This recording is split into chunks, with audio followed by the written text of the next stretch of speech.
আবু যর বলে সহ্য করা যায় না, মেনে নেওয়া যায় না।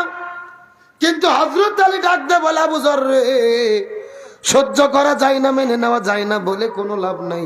গভীর রজনীতেই ফাতেমা বিদায় নিয়ে চলে যাবে, বরং তুমি জান্নাতুল বাকির পূর্ব কোণায় চলে যাও। ওই জান্নাতুল বাকির পূর্ব কোণার ভেতরে ফাতেমার জন্য তুমি ছোট্ট করে একটা কবর খনন করো।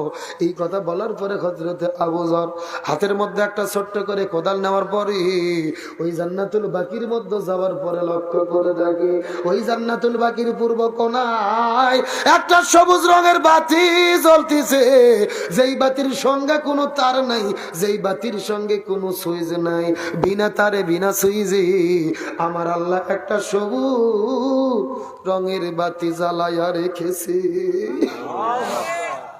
হযরত আবু যর সবুজ বাতি দেখার পরে লক্ষ্য করে দেখি ওই সবুজ বাতির ছায়া কবর বরাবর পড়ে আছেন, কবরের মতো ছায়া হয়ে পড়ে আছেন।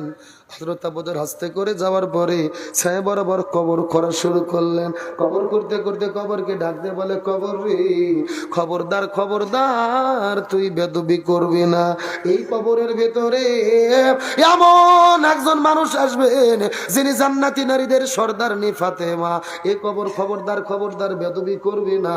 এই কবরের মধ্যে এমন একজন মানুষ আসবে যিনি জান্নাতি যুবকদের সর্দার হাসান হোসেনের মা ফাতেমা। এই কবরের মধ্যে এমন একজন আসবেন যিনি জান্নাতি নারীদের সর্দারনি, যার নাম হলো ফাতেমা।